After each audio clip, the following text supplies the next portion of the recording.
All right. Once again, I'm Ari. I'm the founder of Awkwardly Zen and one of the support team here. And I am so excited today to introduce Gregg Wilkins.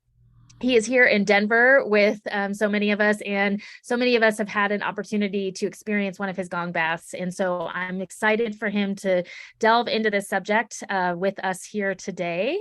And I am going to spotlight you, Greg, and I'm passing it to you. Thank you. Welcome, everyone. It's really nice to see you all here today, and I'm glad there's this interest in sound and vibrational work with people. A little bit about my background for those of you that don't know me. I've been working with consciousness work for most of my life. I've been a musician for most of my life, and I studied acoustics, electro-acoustics as well, and then had the opportunity to study in Holland at the Institute of Sonology, where we studied psychological and physiological effects of sound on the body. So, being kind of a consciousness geek, it allowed me to incorporate a lot of things. And about 20 years ago, I started to get more involved with gongs and working with them, and it was the perfect blend for me to start to move a lot of more consciousness spiritual work in with some actual research and more I don't want to say totally scientific, because there are people that will question everything that people say, but I think it's got some validity, and I can share that with you, and you can take it however you feel it's appropriate. First off, one of my main thoughts and the way I approach things is pretty much everything is energy. And being that energy is vibration, it moves. So, sound, whether it's something that we hear, whether it's something that we feel through our bones or our skin, or may not even know is going on, can be working with us and affecting our bodies, our minds, where we're going, our chemistry. If it's possible right now, Ari, can we show the video? I had a friend who we hooked up to an EEG machine, and we did a 20-minute session, which is brought down into a minute and 15, but it shows how the brain is reacting through a gong session. What you're hearing is not obviously the total gong session, but it gives you an idea of what's going on. If you could run that, Ari.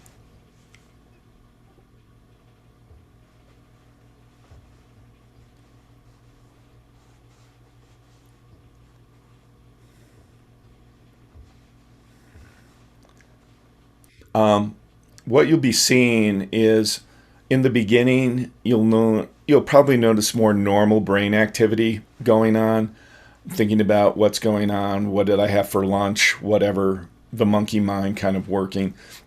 But as you watch it, you'll see it going more and more into some of the deeper depths. And it's just an example of how sound, and I'm not saying it's just the gong, it can be crystal bowls, it can be the human voice, it can be a piece of music that you love. There's that whole thing. I don't know how many of you are familiar with a gentleman by the name of Don Campbell, but he did an amazing amount of research on Mozart and put out a wonderful book called The Mozart Effect, and it talks about how listening to Mozart can stimulate creativity, can help you focus more. I know for a fact it worked. My stepdaughter would borrow all my Mozart when she was studying for exams, and she was an A student. I think she was just an A student to begin with, but she felt that it really helped her concentrate and kind of get into a place of being more receptive to understanding and pulling out more information to where she questioned things.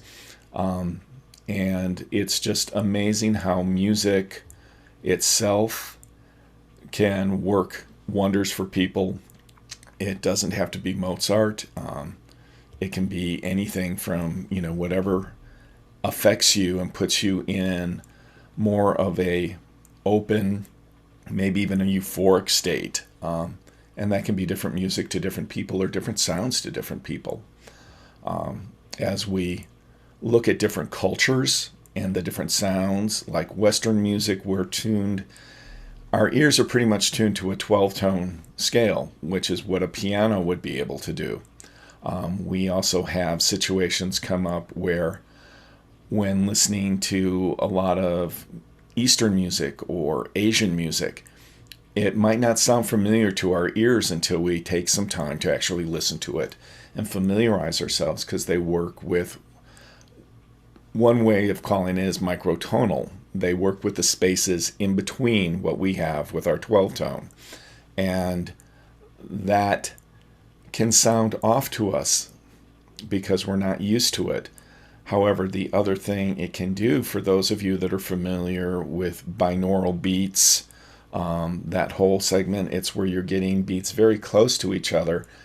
They sound slightly off. You don't always hear it, but it creates another sound that actually creates two sounds. It creates one above and one below. It's a mathematical formula. But it causes the brain to start to trigger a different way. And it can bring you into a more cognitive, type of function. But as I was saying, what it's showing is that this was just a 20-minute session. I normally do hour to hour and a half with people.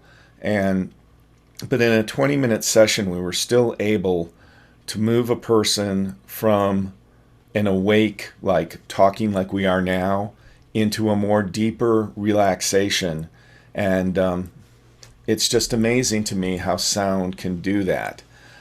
We're working with vibration that, as I said earlier, it not only affects what we're hearing, but we're also picking up things through bone conduction and skin conduction. If you look at some of the things that are going on medically, ultrasound, which a lot of you may be familiar with, they do some surgical procedures that use sound to blast certain, lithotripsy, blasts out kidney stones.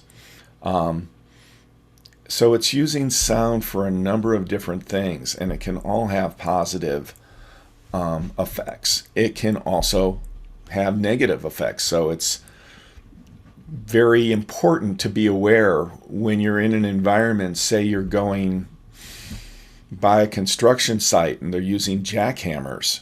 If you're sensitive to sound, I suggest people carry around earplugs, because it's really helpful to understand that certain sounds are going to affect you different ways. Not only affecting your hearing, where you may lose some of it, but also just kind of mentally and emotionally and spiritually start to affect the way you're seeing things, because the sounds can be extremely disruptive. I have earplugs with me pretty much everywhere. So it's one of those things where when I start to find myself in an awkward place, the one time I didn't, I was getting blasted by a band that they were really fun, but they were just way too loud. And I ended up going and finding a way to mute the sound so I could stay there and be with them. But it was one of those things where I'm going, this is way too much for my ears to take and for my senses to take. It was way too overpowering and getting way too bombasted. I think a lot of people find that with various types of live concerts. Sometimes EDM music, when you're right up front, you love the feeling of the bass just moving through your body, because it's bringing up a lot of a primal effect that you're getting. But then again, it's also physiologically affecting your ears. And, there's that compromise. Well, if I wear earplugs, I can still feel the bass pounding through my body, and I'm taking care of myself, and I'm still getting the same thing. So it's just a recommendation. You can do whatever you want, but it's my feeling that our ears are really important as well as our skin and bones. So I offer that suggestion to help take care of them. Let's see. So I've got a bunch of notes all over the place, and I started to scatter as Aries going, don't get too distracted. You get as distracted as you want. It's your show. But I think one of the things that kind of comes up for me is a lot of people ask about when I'm doing a gong bath, the nature of a gong, just physically the way it's designed. The larger gong that I use is a 38-inch Paiste earth gong. And I've been told that the manufacturer has put this on testing equipment, and it actually will do 33 octaves. That is way above and way below what our ears hear, which brings up the whole thing about bone and skin conduction. When something is able to produce all that sound, a gong being a vibrating piece of metal is able to produce pretty much every sound in between as well. Now this is a tuned gong, so it'll do harmonics, but doing every sound in between is allowing you as an individual to experience whatever frequency your body needs at the particular time. I am not, as Ari said in the beginning, I don't come at this from a medical standpoint. I can show some things that will show how it affects the body. But I think you as an individual are the healer in these sessions. And I think it's true with any type of modality. The person working with you is kind of facilitating. And you yourself are the one that's going to be doing any healing work or getting out of it what you need. I'll have people come up and say, well, someone told me I need this particular frequency, or that I need to listen to this particular frequency spectrum. That could very well be. I have to say, I don't know. I don't diagnose. But I think that we as individuals are constantly changing. And I see our growth as, you've probably all heard it before, as like an onion where we're peeling things back. I don't know exactly where a person is at. I trust that that person will go to where they need to get what they need at the time. And it may not be because something happened in the family, or a relationship went awry, or I have a problem with my elbow or something like that. It could go deeper, it could go lighter. But if you trust yourself, the sound will go where it needs to go to benefit you for what you need at that particular time. It does, whether it's the gong, whether it's your voice, whether it's a band, it does work with your body on a physiological level. It does work on a cellular level. So if I can, Ari, is it possible to get those blood? Okay. Show the bad blood first. This is before a gong bath. And you can see, once again, I am not a pathologist. I have talked with some pathologists and some lab workers. This blood is showing a high protein buildup. It's congested, and kind of the red cells, which are what are all together, are kind of looking like caterpillars. Can you show the second one of before, please, Ari? And you can see the white cell. It's got some luminescence, but it's kind of off in its formation. Now, after an hour gong session, the before shots were taken about 10-15 minutes before the gong. And then if you go to after blood work 1, you can see how everything is kind of opened up. The cells, the red cells, which are the darker ones, have released a lot of their bond to each other. The white cell is more symmetrical, it's more luminescent. There are examples, if you look in the plasma, you can actually see debris floating out. If you go to blood work number 2,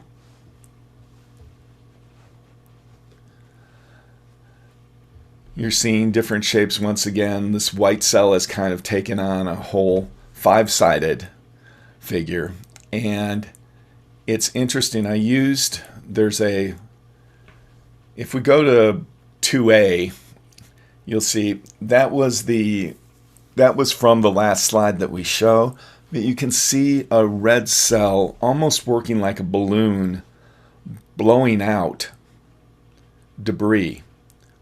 Whether we call it toxins, it's something that the cell has decided it's not serving it. And it's releasing it into the plasma, into the blood, which is why it's really important when you go for any type of session, whether it's sound or whatever, even if you go to a concert, my suggestion is drink plenty of water afterwards.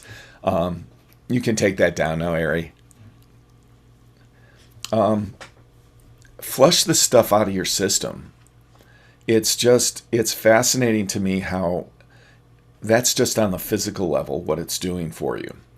Where you go mentally, where you go emotionally. I have people, I think one of the most fun stories for me, I had done a session and it was in my home studio, which is smaller. It holds about 10 people, and we had about 10 there. And I had a woman that came for the first time. And when we got done, a lot of times people don't want to talk afterwards. Something's come up for them and they just want to process or work with it, or maybe they don't feel like sharing. But I asked for feedback, and this woman just was shaking, and she goes, "I've got to tell you what happened." And I'm like, "Please share with us." And she goes into this story about how her grandmother had passed away 2 weeks before, and she didn't have the opportunity to be with her grandmother. And she felt really bad that she didn't have the chance to say goodbye. And she said, "I just spent the last hour with my grandmother saying goodbye and talking with her."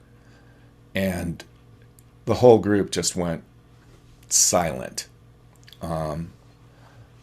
And all of a sudden it opened it up to all sorts of conversations about what people had experienced during that, from physically something being relieved to releasing emotional trauma to, going through, and I don't mean this in a sexual way, but going through euphoric transformations where their whole body was just shaking with joy, and just feeling a presence of a higher awareness. I'm not saying the gong is the only thing that can do that. I'm just saying that's my experience with it. I've seen people dancing to music that reach those levels. In a lot of cultures, for those of you that have seen dervishes, people dancing around, moving with that.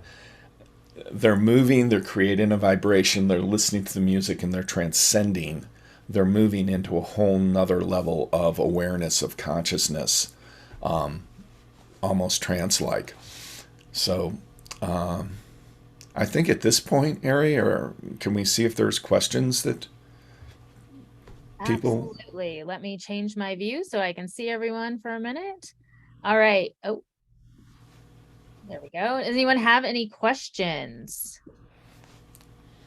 Okay. Those of you who are saying you're going to the recording, we'll make sure that the link that we just posted is in the recording so people can have a chance to see it as well. Any questions from anyone?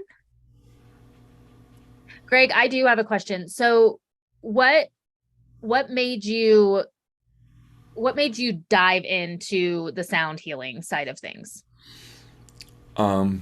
I've always been interested in music and in sound. And then going into, like I said, studying acoustics and electroacoustics was really interesting to me, but going to the institute where we actually studied psychological and physiological effects just kind of made me go, this is amazing. As when I got out, there weren't a lot of opportunities when I got out to put that to use, but a lot of it was potentially like for organizations like OSHA, wanting to help people so they don't lose their hearing in environmental settings, being aware of that. There were also a lot of applications governmentally that they were looking for. There was an interesting story. I don't know if anybody is familiar with a gentleman by the name of Bernie Krause, but Bernie was part of an electronic group many, many years ago and went into being one of the foremost nature audio recorders. He would go into the middle of nowhere and get recordings of animals and things that no one else had ever captured. But one of the things that ended up happening was he got called. I don't know how many of you remember, it was many years ago, but there was a whale that had swam up a river from off the ocean and it got stuck. And they couldn't figure out how to turn it around and how to get it to go back out to the ocean. Because for some reason, once again, we're talking about vibration, the magnetic signature of the earth had changed to where it thought it was going in the right direction, even though it wasn't familiar territory.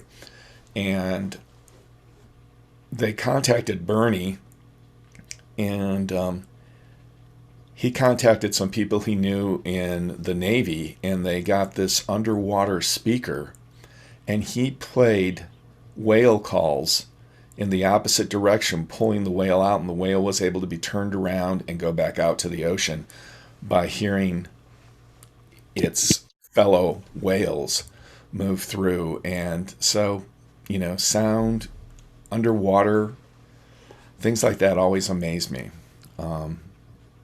So I love stuff like that. Love it.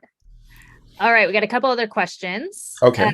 Are there any sounds that you would suggest avoiding that can make us unwell? Really, really like loud things that just blast you unexpectedly. And those are kind of hard to avoid because they are unexpected.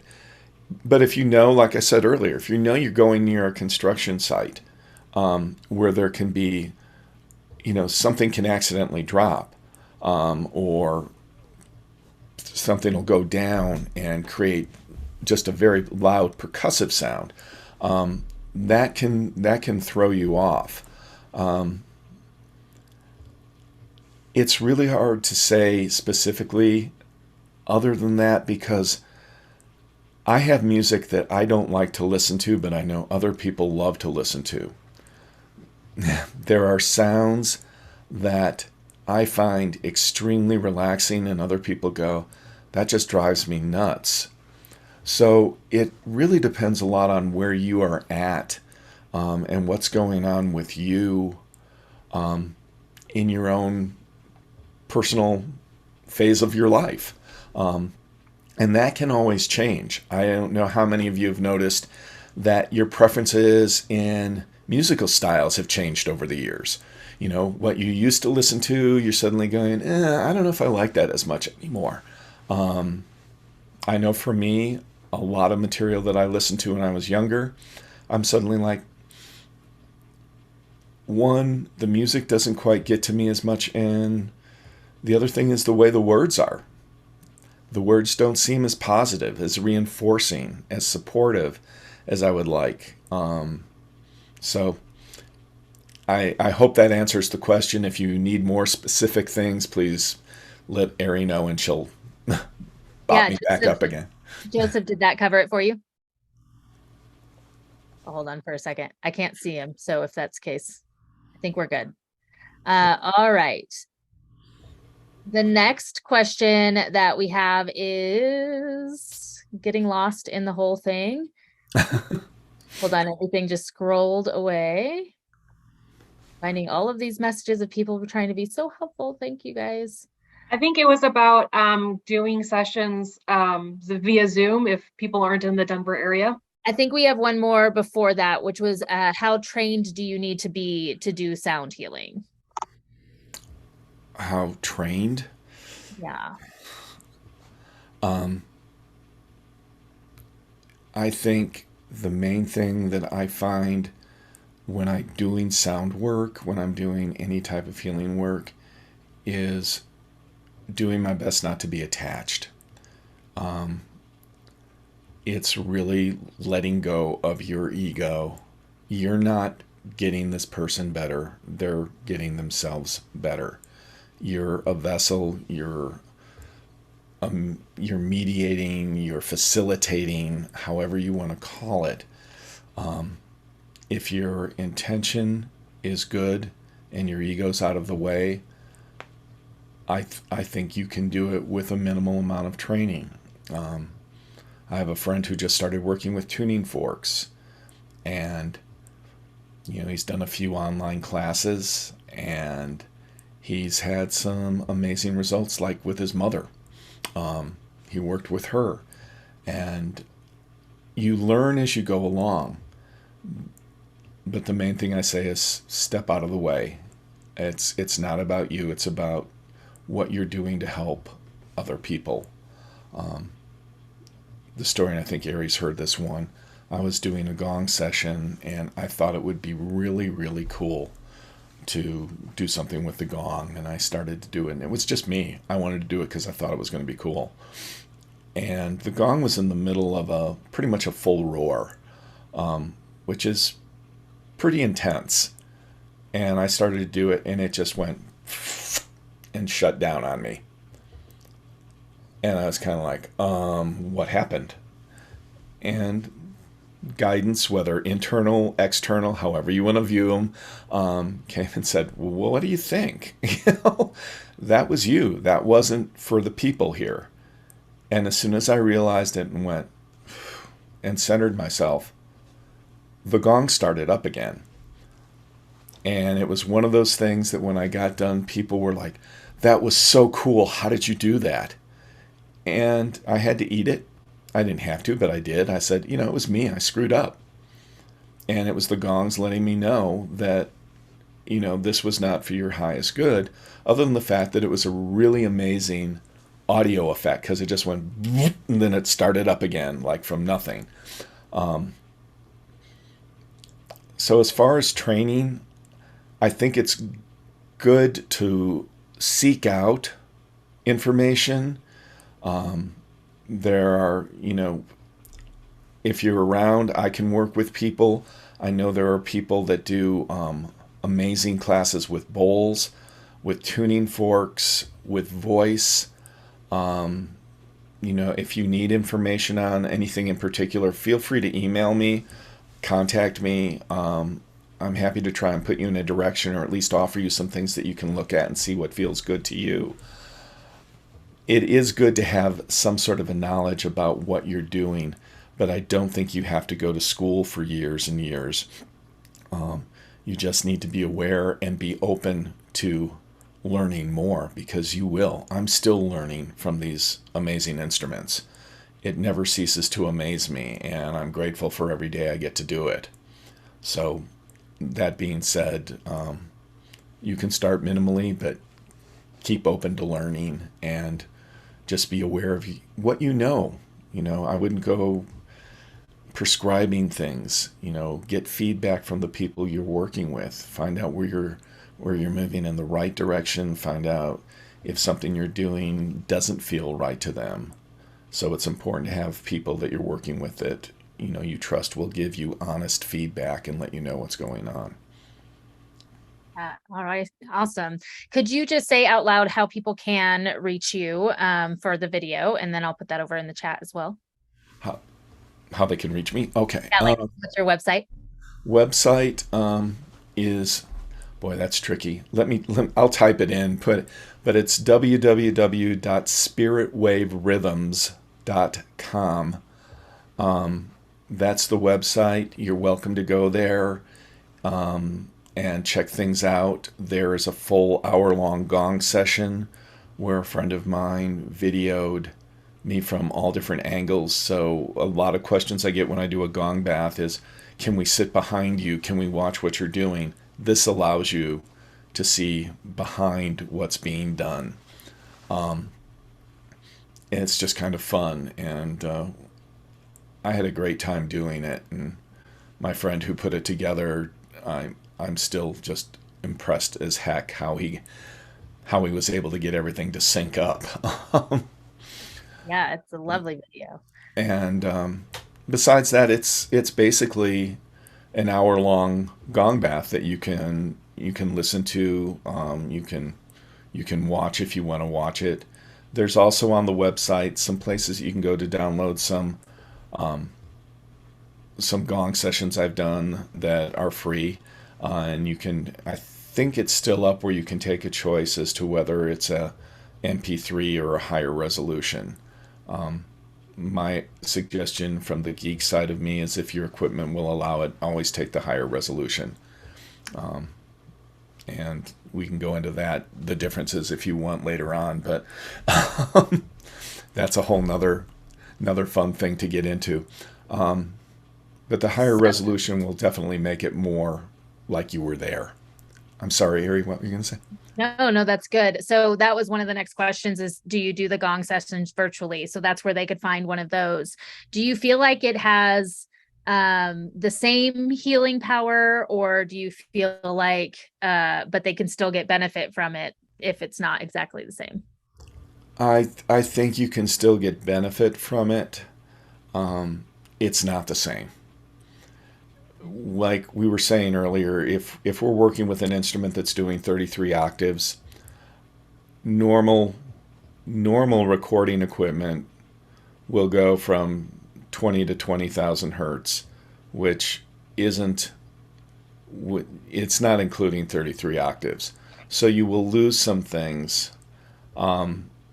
Zoom recordings, I think they've improved it some. It might be up to 15 or 17,000 hertz. The other thing is how people listen to these. If you're putting in earbuds, you're not going to hear it as cleanly as if you have a nice set of headphones, or if you're playing it on a good sound system. I've had people come over and say, well, how can these recordings do it justice? And I'll put it on a nice sound system and let them listen, and they'll go, whoa, that's impressive. It's almost like being down there, which is why a lot of the stuff that I do, I try and make it more like it's live instead of a multi-layer recording, so that people can actually hear all the little things. You'll hear it when I put a stick down and it hits another, stick or mallet. It's just one of those things. It's one of the little imperfections that I think makes it nicer and makes it feel more real to people when they're listening, like they're a part of it. There are audio recordings that are done in the studio, and I love those too, but those are more of a production with a specific intent behind it. All right. Where does one buy a gong? Where does one buy a gong?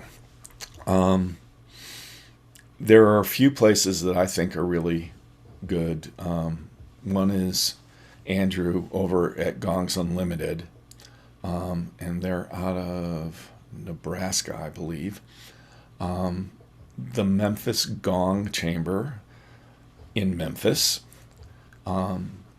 They've been really helpful. There are some other places. I've helped people find gongs, to what, talking with them first as to what they're looking for. And I can sometimes help people get gongs. I have another friend that can help people get gongs if you can't find what you're looking for, or if you've got questions as to what's the right gong to buy. There's a variety of different things out there.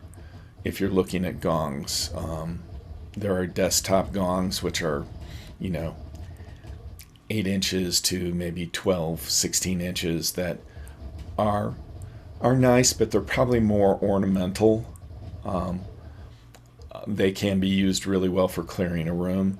But as you go into the larger gongs, anywhere from 24 inches up to, I think, 8 feet, I don't want to move an 8-foot gong. It's just, my 38 weighs enough, but an 8-foot gong would be. They're amazing, what they can do. It's also dependent on the quality.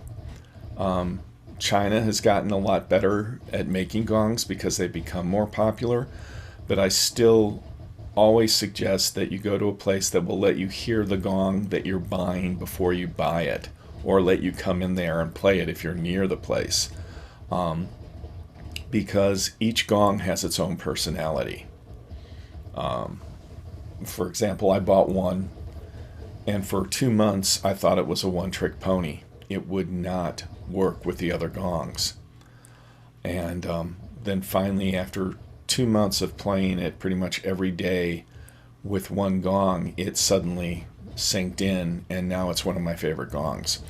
But it can take some time, and the other thing to realize is it may not be the gong, it could be the gong player. How you're approaching it, what you're asking it to do, what the limits of it are, or what your limits are, and then figuring out how to expand on that. I love what you just said there, and also the dedication that it takes to work it in and see if it works. That's awesome. All right. So what are your thoughts on this? This is interesting. And I don't think it was an actual question, but Lynn was asking, but I'm very curious to know what you think. She said, one wonders if they can use frequencies to redirect hurricanes. Sure, I think so. That'd be a big gong. Yeah, it would probably, now my brain's going, ooh, geeky fun things. It would probably be an array of things. You'd have to talk with someone that knows meteorological patterns and how they move and what velocity they get at. But it seems like it could be something, but it would probably be a massive undertaking. But as technology's been improving, when you look at things now compared to even 10 years ago, you can get a Bluetooth speaker that you can put on your, nightstand that sounds as good as a lot of people's home stereos did years ago. So the technology and the understanding of what can be done to make things more efficient is constantly moving forward. It's one of the things where we really need to be grateful for the people that want to take the time to go, how can we make this better? How can we make this, even tinier, or deliver more of a particular thing, whether it's a speaker, whether it's a blender, whether it's your automobile, whatever. And so, yeah, I think it's possible, but it would be a whole research thing at the same time where you'd have people going, how do we do it? Yeah, absolutely. Everything's frequency, right? It's all frequency. All right. Other question. Do you use any other sound items like didgeridoos or crystal bowls or pipes or anything like that?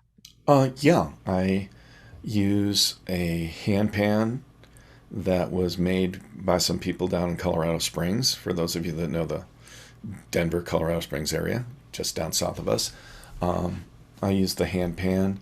I use a smaller version of it when I'm doing some live, just to kind of economize on space and weight, loading things in and out. I'll use Himalayan bowls. Most of the Himalayan bowls I have are considered antique, that they're over 100 years old. And is a Himalayan bowl like a sound bowl? What's a Himalayan bowl? Himalayan bowls like the metal bowls. I was looking to see if I still have mine up here, but I moved it. I have one right here. She has me. Yeah. Like that? Okay. Yep. Like that. I don't use crystal bowls as much, just because they're a little more fragile for me to be moving around, and with all the gong stuff and the mallets, I just tend to not use those, but I have done work with practitioners that do use crystal bowls, and we've used them together. The thing that I would ask people to be aware of when you're using multiple instruments is how they work with each other. Because I found that sometimes the gongs can start to activate the crystal bowls, and that can be good, that can be bad. You don't want to get if you have a really fine crystal bowl and somebody's doing a really low tone on a gong and, it's just moving earth and air all over the place, you don't want to suddenly see your crystal bowl crack. Yeah, I saw that face, Ari. They aren't inexpensive. They're not. They're not. And, it's just something to be aware of when you're working with multiple people doing it. I've seen some shows where people use a number of different instruments, and I think the other thing to be aware of is how compatible they are with each other. I've gone to some sessions where there's multiple gongs and didgeridoos and Himalayan bowls, and it can sound amazing. It can sound beautiful, or it can sound like a cacophony. It can sound like traffic on the expressway because their instruments aren't working or the people aren't listening to what the other people are doing. They're just doing their thing. So if you're working with multiple people, please be aware of what instruments you're incorporating and that they're compatible with each other, or that you've played together long enough that they're, like I said with that one gong, it wouldn't work and all of a sudden it did. You might find you're working with somebody and you're going, I don't know, but you really like the energy of working with that person and the instruments they're using. Then you might find that by working together, your frequencies move together and create something that is beautiful. That's exactly what you're looking for. If you're doing solo work, it just depends how much stuff you want to haul around. It really does, because I've seen people that will take 30 bowls, 3 gongs, and maybe they'll have a didge, and I'm like, I'm sorry, I've been a drummer all my life, and I've gone from a huge drum setup to a really tiny setup that's easier to move in and out. It can do the same thing for what I'm doing, and I find that with gongs too. A lot of it's just an approach, and it's different ways that people look at it. And I know we're getting off on gongs, so if you need to direct me back, please let me know. Not at all. I think this is fascinating. I love where you're going. When I see a lot of people using multiple gongs, they're using a few mallets.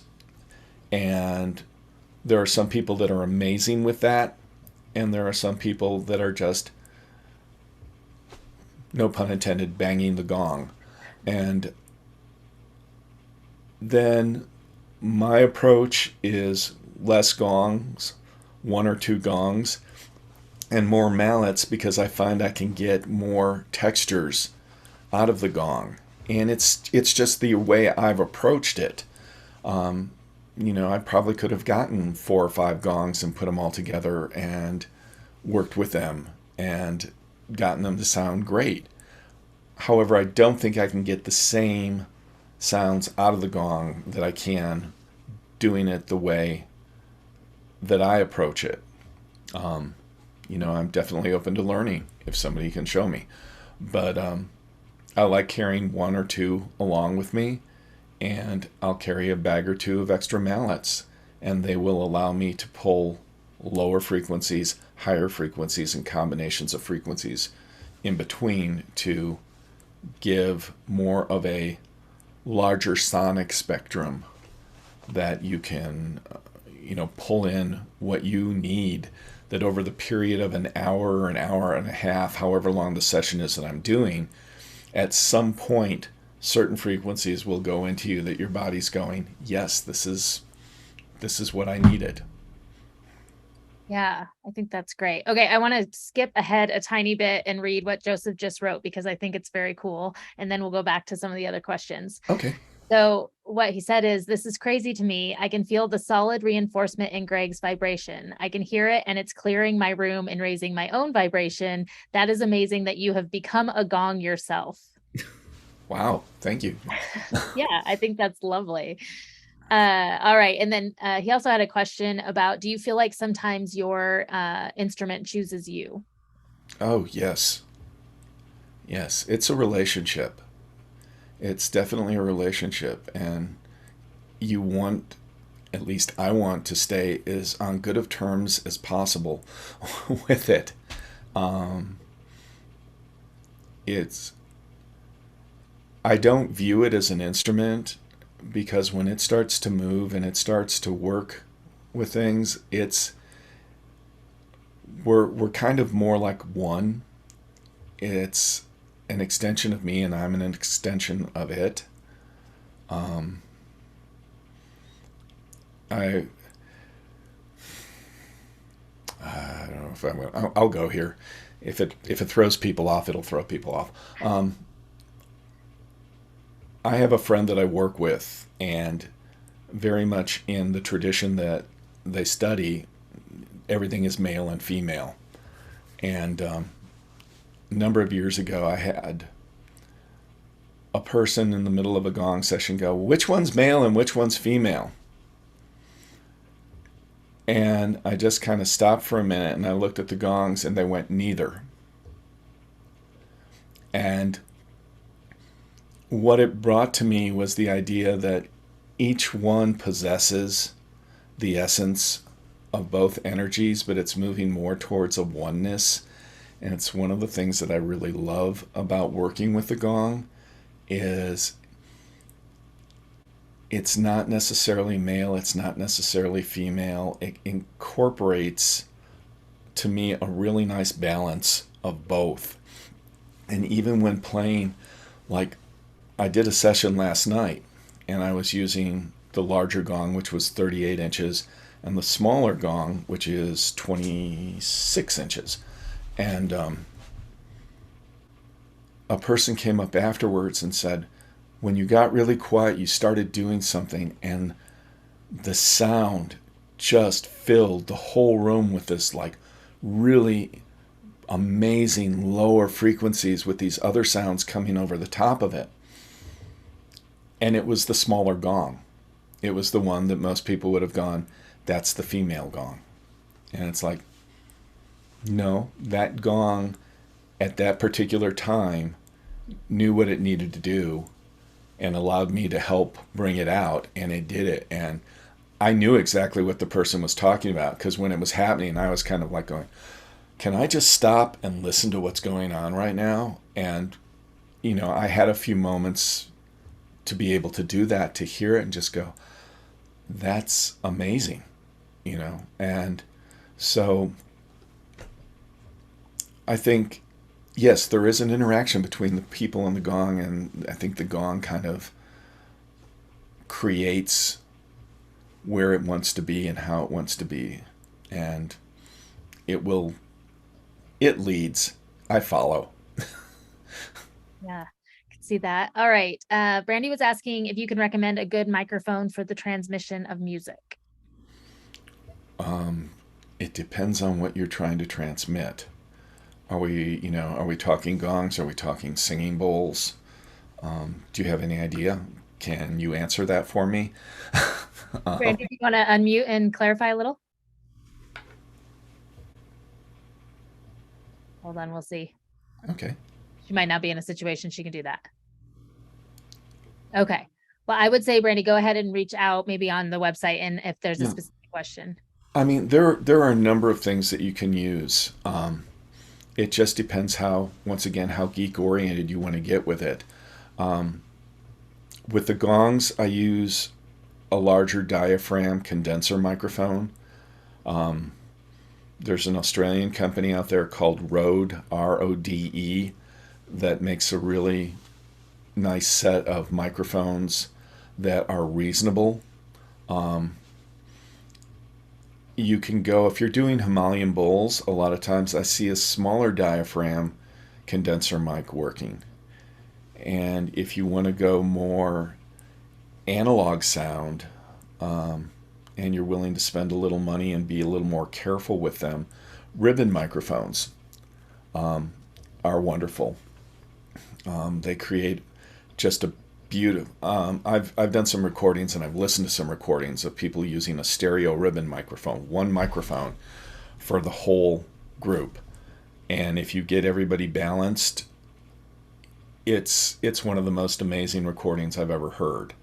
But it is a little more tricky, and you do have to just take the time to go around and walk the room and see where the best place to put the microphone is so that you hear it the way you want to hear it.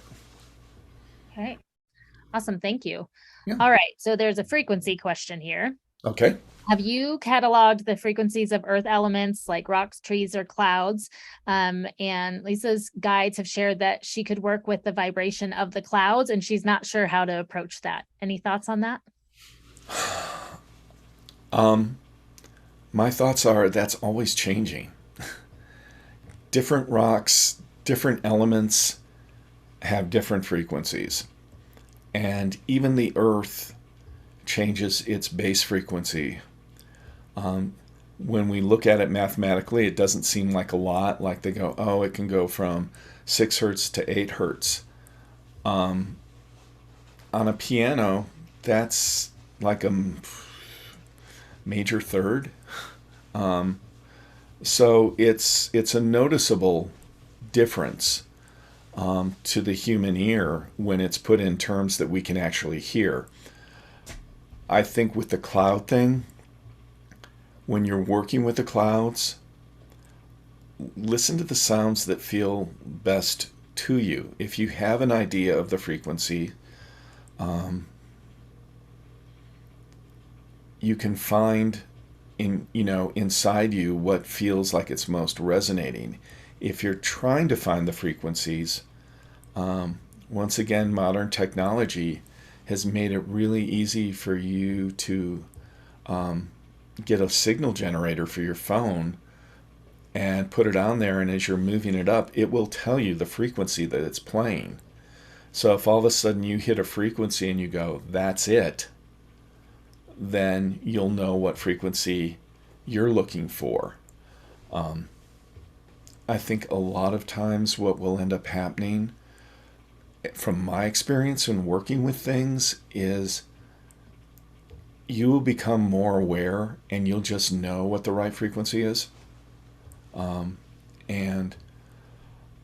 don't know how many of you are familiar with Jonathan Goldman. Jonathan does a lot of work with sound healing, tuning forks and things like that. But Jonathan also used to do this thing when I do some classes with him where he would start with his voice really low and just kind of like move it up the spectrum. And as he moved it up, when he found the frequency that resonated right for what he was looking for, that's what he would work with. And it's just kind of like you're doing a moving up, but do it slow enough that you can go, oh, right there, and pick that frequency. It's really amazing if you're doing self-work using the voice like that. Just laying down or sitting, upright in a chair, taking in a deep breath and doing that sound.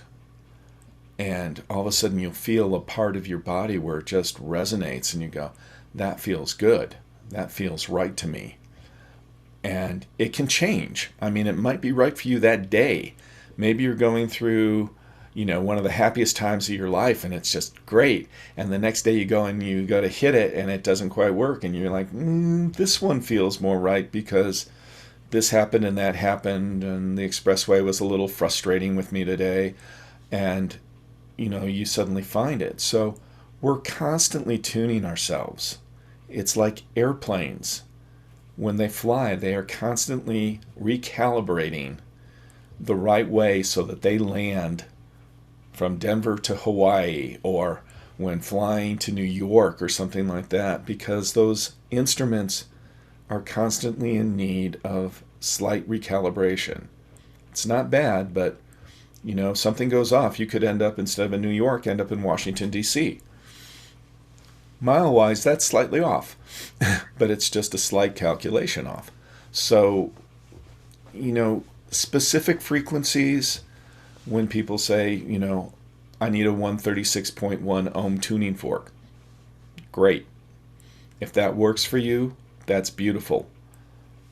It may move in a different direction, but it's what feels right to you. If working with certain sets of frequencies, like, I don't know, there's all sorts now. There's planetary, there's solfeggio, there's all sorts of ones. But if those feel right to you and they work right with you and you feel an affinity towards them, and they make you move into a direction that you like moving into, then work with them. I personally am constantly changing so much that my frequencies are all over the place. And, I have some that can help ground me. I have some that take me into higher levels.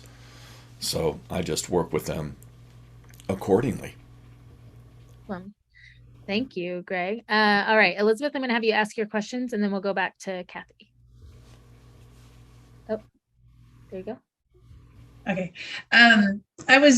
You had said about, I'm sorry about my dog. That's just going to be happening.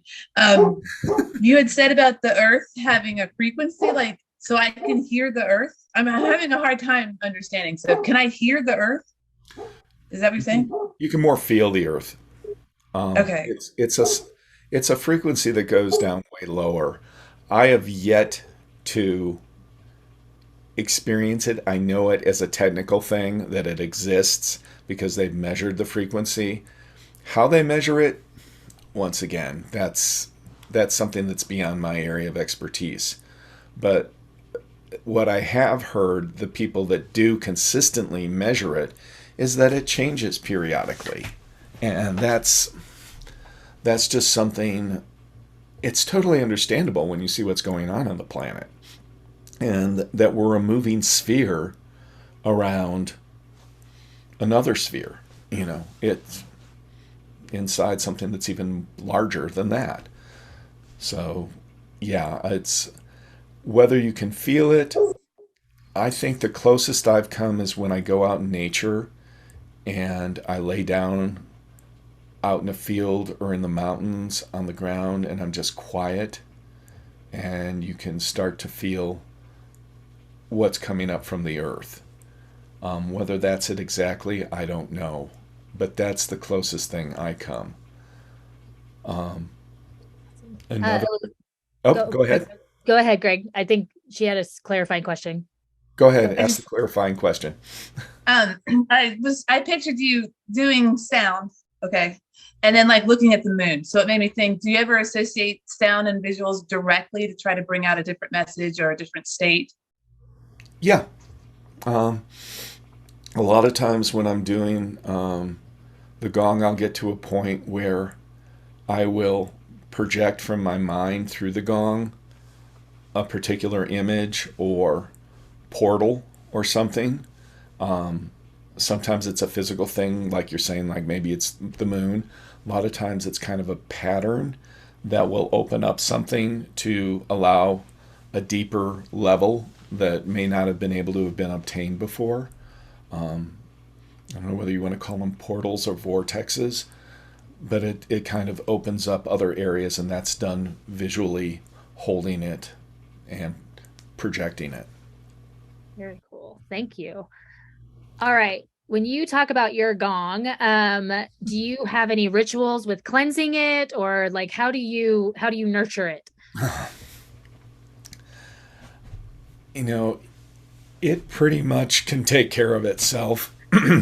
Excuse me, but there are times when I'll clear the room, like with sage or with some clearing essential oils. Sometimes I had the great fortune of meeting somebody in a rock shop that knew how to set up crystal grids.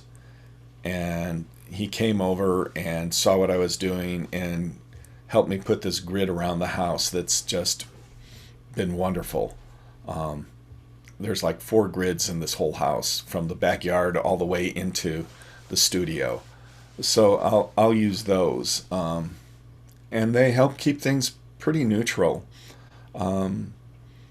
Cleansing, a lot of times when I'm doing the gong, and somebody's releasing something so it doesn't get stuck in the roof, spirals, moving it out, clearing it, and checking in with people. But there have been a few sessions where after things have gotten done, it's been a little mucky because people were releasing so much they weren't having as much awareness to release it higher into the ether or deeper into the earth. And so, yeah, I've had to come in with a, mop and bucket and clean up some stuff in the room. And normally sage, alcohol and Epsom salts. There are all sorts of, it's whatever you feel works best for you. The gong itself,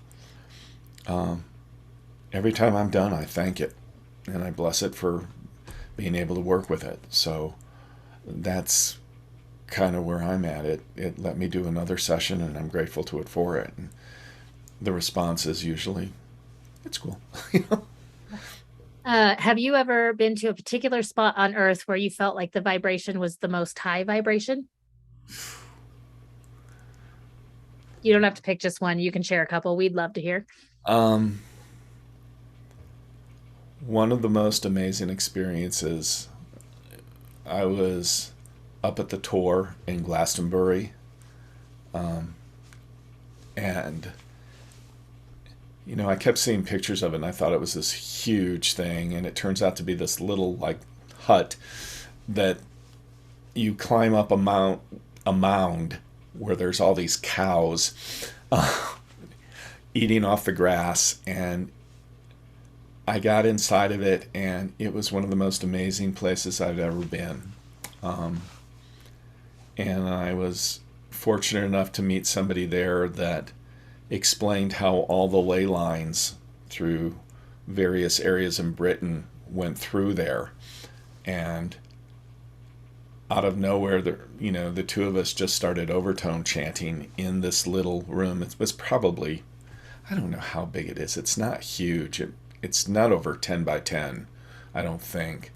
But we started overtoning in it, and it just felt like, light was coming down, streaming through us, and moving out in all different directions. That was probably the most powerful place. The other place that really comes to mind was when one of the volcanoes was erupting on the big island of Hawaii. I was on the beach looking up, saying goodbye to it, and just thanking it for the time.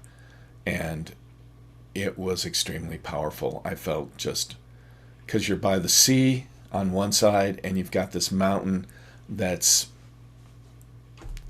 Mauna Loa is 40-some thousand feet. It's only like 15 tall, but it goes 25,000 feet into the ocean, so it is technically the largest mountain in the world. And it was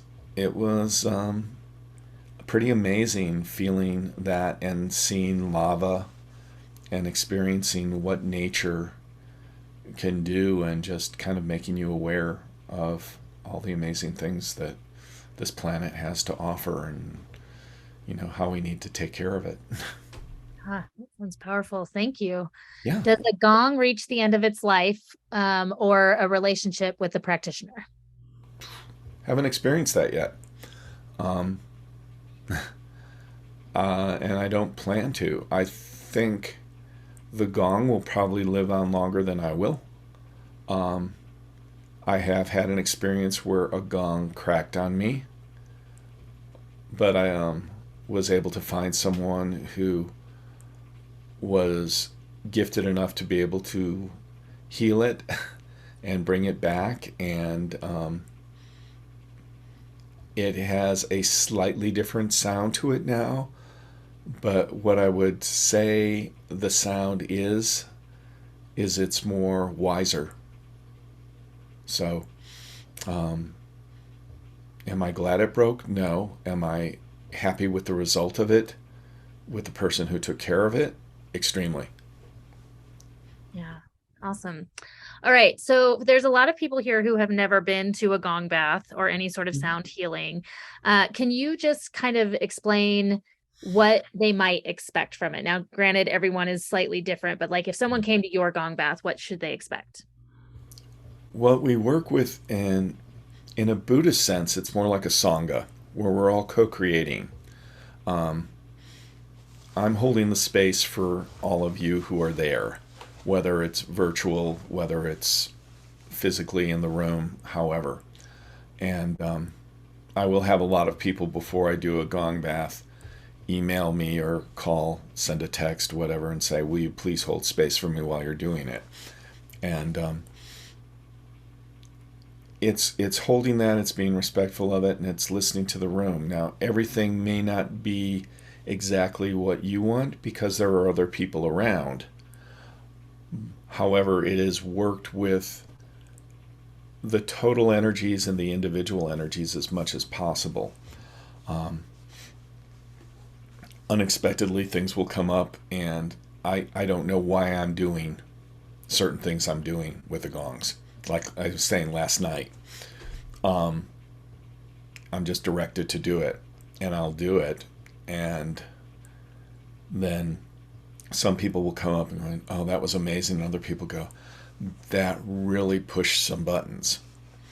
And the button pushing, I think, can be good, because maybe that's where that person's at, where you really need to think about those things that push those buttons. And the ones that were able to work through it, great. With a normal gong bath that I do, it starts out more of an entrainment thing for a while, just to kind of bring people into clearing the monkey mind, and then going more into a journey. At one point, there's an intentional loud part that's made to shake things up. It's a great time to release, to let go of things that you may no longer want to be hanging on to. For me, it's also a wonderful time of seeing what parts of me might be hanging out there in ether from other relationships that I didn't realize that, oh, I'd given that part of myself when I was working with that person or when I was in relationship with that person. And I can go, and bring that back in. And you generally, for me, energetically, I know if it's right if I go and I pull it and I put it, stream it through the body, and it goes and sucks right back in. I'm like, cool. And I feel a little more complete from it. I think most of us do that on a regular basis, whether we're conscious of it or not. Anytime we're interacting with people, there's a part of us, there's an exchange going on, and sometimes some of us goes to another person. Other times we're hanging on to them and need to release that. If you're doing a lot of work like that, I strongly suggest you let the person know that you're doing that on an energetic level. It can be really powerful. And I had a gentleman come in one time and was doing some work where he released all this stuff around his mother. And he goes, I'm not hanging on to this anymore. I'm letting it go. Da-da-da, da-da-da. When he finally talked to his mom, she goes, yeah, I don't know what was wrong. I was sick for like 3 days. And he kind of gulped. And when he told me, he goes, I felt so bad. And I said, it's to the best of your ability, it's really important if you're going to be doing work like that, and it's serious energy work, that you let people know that you're going to be doing it. I've done it with a few people, and they've come back and said, thank you for letting me know, because some really weird stuff started to happen. And when I realized that it was you letting go and what was mine and what wasn't, it helped clear things out. So I don't know if that's getting too out there for people, but We are an out there group. Yeah, I kind of figured that. I mean, but so the loud part is intended for that, and then it comes more into a landing. We're coming back, and then bringing back into where we are, like here. I just think it's important to check in with people afterwards to make sure everybody's okay. If people feel like talking, that's great. I had some gentleman last night who had never done it before. His wife, as he put it, dragged him. But he heard a Moody Blues soundtrack in the beginning. And I'm like, great. He goes, it was really nice. And I'm like, how did you feel? And he goes, calm.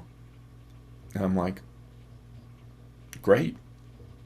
You know? It's like people come up with so many different things as to what they experience. At this point, I'm not surprised when people say a Moody Blues soundtrack. You know, okay, great. Yeah. Now, what would you say people should dress like? What should they bring? What should they prepare for to come to a sound healing or a gong bath? To mine, I like it if people are either sitting comfortably or laying down, and I normally have it head towards the gong. So if you're laying down, obviously something comfortable to lay on, because you're going to be laying there for an hour. If you're doing a lot of energy work, people can get hot or cold. So dress comfortably, bring a blanket if you need to, a pillow for your head. With my sessions, I say, bring water, but please bring it in a sealable container. At my home studio, I have a resonating floor, and it will actually put the vibrations of the gong directly underneath you as well as what's coming over you. So it's kind of like a total surrounding of your body. If you have anything on that floor other than your body, it will vibrate off.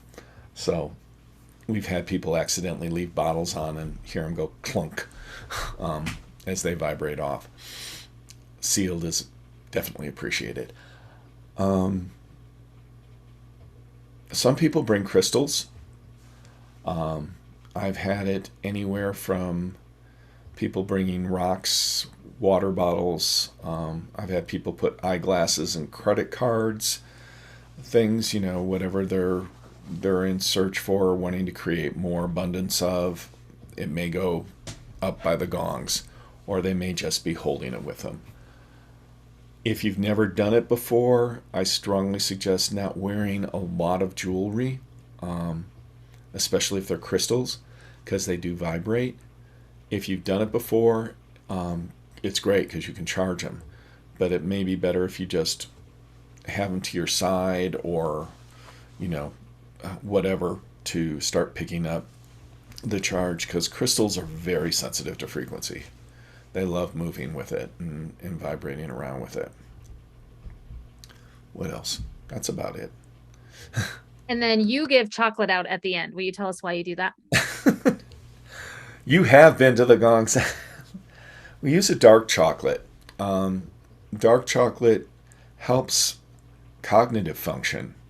It's neurologically shown to help bring people a little more aware. And sometimes when you've spent an hour and a half, 2 hours listening to a gong, you can be in other places. The chocolate helps. I've had other people that were going to leave and not doing well, and I'll just have them stand on my lawn or lay down on the lawn to ground in and do a little more. But the chocolate, it helps with that. And besides, who doesn't like chocolate? I learned that from you, Harry. Now, it's just one of those things that I think is a nice way for me to be able to go around and give it to each person individually and thank them for being there and being a part of the session that we just worked with, because they helped create it. They helped make that into that unique experience that it was. Yeah, absolutely. Thank you. Elizabeth, and then we'll be Have wrapping you up. have you have you used your gongs or sound for the food that you eat or plants that you grow? Yeah, I've used it for water. I've used it for different beverages. Used it for the plants in the house. I had the great fortune to use it with horses and dogs. And animals are amazing to work with. I I had less of them now, but I had two cats, and when I first started, they were like, "What's going on?" And towards the end, it looked like I'd come upstairs and they would be laying on the bed, paws up to the sky, blissed out. It looked like they just got into a bunch of catnip, and they would just lay there. And they are amazing, amazing. It's just incredible to me how animals can help energetically with people. The cats could read people, know who needs certain things. When I would do horses, and I think I've told Ari this one, we did it outside in a corral where I had like 50 people in the corral, and all the animals were around, and we had horses and llamas and cows and all sorts of farm animals. And there was a part where I was playing, and all of a sudden I look over the gong, and there's 4 or 5 horses, and they have their heads over the fence, and they're staring down at one of the people that's laying there. And they're watching him for a few moments, minutes, whatever. Then they kind of turn their heads and look at each other, move down, stand over another person, do that same thing. And they did it a few times. And I was just like, 4-legged monks just hanging over these people, doing little blessings for them. And I don't know whether the people even were aware of it. I don't think they needed to be. But it was one of the most beautiful things I'd ever seen. You know, these horses were just going around going, "Bless you." And I'm like, that's amazing. And it's thanking them for letting me be a part of it. Love That's that. this big cow I had behind me that was just an incredible beast. It was huge. Cows are very big. Yes. All Yeah. right. I want to say one more time, you can find Gregg on awkwardlyzen.com on our partners page. So if you don't remember this next website, you can go to awkwardlyzen.com. You can also find him at spiritwaverhythms.com. And that's over in the chat for those of you who are here in the room with us right now. Gregg, I want to thank you so much for your time and your Thank you. energy and your willingness to be so open and honest with us about your love and your passion, because it was just beautiful to watch. So thank you for that. I'm going to stop the recording, and then I'll let you all know what's coming up next.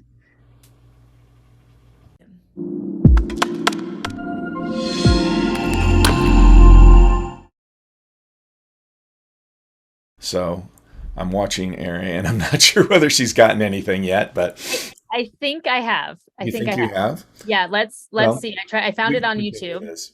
Okay. Fingers crossed, y'all. Ready? Send your give me some hand waggles that y'all still love us.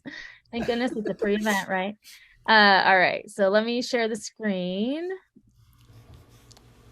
And we shall see. And I'll put this link over in the chat. So if we don't hear it, at least people can go back and watch it. No? Okay, hold on. One more thing. I got it, you guys, I think. The wonders of modern technology. Yeah, and I love it ahead of time. So let's see. Okay, so we're not going to watch the video. Is that okay, Gregg, or do they need to see the video? The video, it'd be better to watch it without the sound than. Okay, so I'm going to say no, we can't do it because I don't know what the issue is, but I'm going to put the link over in the chat, and I apologize for that, y'all. Yep. All right, there you go. So I'm not quite sure. And all those things everyone's recommending to me, I appreciate it so much, but I'm trying all of those things and it's not working. So thanks for your patience.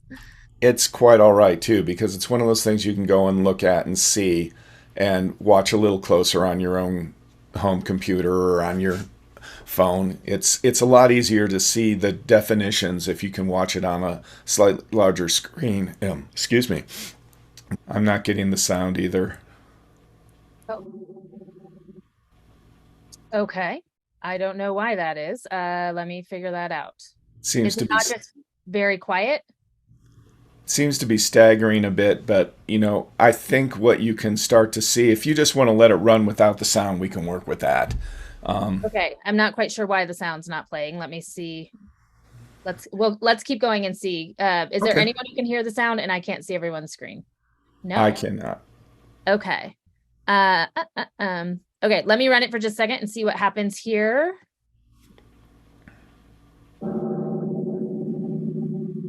No? Yes. Okay, let me start over at the beginning. Oh. There we go.